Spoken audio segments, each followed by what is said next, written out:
Alam natin na ang Francisco Motors po, nagpo-produce po kayo for e-jeeps. Yan po yung ginagawa nyo. And I believe you're selling it or you're offering it at 985,000. Tama po ba? Less than 1 million? Correct. Opo. Correct. At that price point, sir, kamusta na po yung bentahan nung inyong mga jeepneys na yon, yung mga murang modern jeepneys? Actually, madami nag-order kasi magsa-start tayo mag-roll out on the second quarter ng 2024. So, nung nag-start tayong tumanggap ng mga letters of intent without giving out the price yet 6 months ago, natanggap natin is 37,500 units already. Grabe kasi yung tiwala ng mga ng mga transport operators dahil yung mga gamit nila ngayon ng mga lumang jeepney gawa pa namin mga 30 to 50 years ago. So alam nila na kapag Francisco jeepney matibay talaga. So then nung naglabas ako ng bagong price nung Bonifacio Day no November 30 na 985,000 nga. At least for the first 1,000 units, biglang dumami yung orders o lumampas na ng 50,000. So, ang dami na sobrang gusto ng bago nating Francisco jeepney.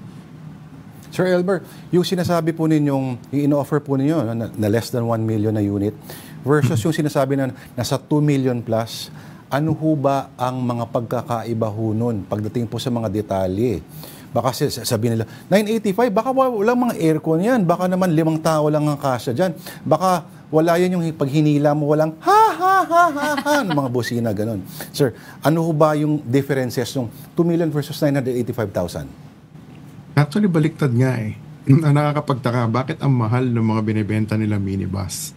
Hindi naman ganun kamahal ang jeepneys. So, maraming nagulat nung nag-start yung modernization program. Bakit biglang tumaas yung presyo?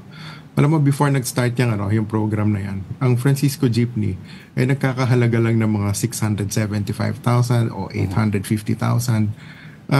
Nasa ganun lang yung presyo nun. Then, nung nag-start yung modernization program, ang engines and transmissions na binibenta ng mga foreign manufacturers sa atin is 1.4 million na. So, paano natin bibenta ng mura yung jeep kung yung engine na binibenta ng foreign manufacturers sobrang mahal? So, that's one factor. Alam mo, dati kasi dependent tayo sa mga foreign manufacturers pagdating sa engines. So, ang sa akin naman, why will we buy Euro 4 compliant diesel engines from foreign manufacturers kung dun nga sa bansa nila obsolete na yon? Obsolete na yung Euro 4 na diesel. So, hindi na nila ginagamit yon. So, in fact, tinatapon nila sa atin yung mga basura nila. So, ang sa akin, why will we buy from them na sobrang mahal? So, we created our own. So, we created our own dahil meron na tayong batas regarding dyan, yung EVIDA law, which enables the development of electric vehicles here in the Philippines. That law was enacted only last April 2022. So now we are enabled to build our own electric drivetrains dito sa Pilipinas, of which we'll do that in our special economic zone in Camarines Norte. So that's one reason kung bakit ang laking baba ng presyo ng Francisco Motors for the Francisco jeepney compared to the minibuses na galing sa ibang bansa. So aside from that, it's locally manufactured.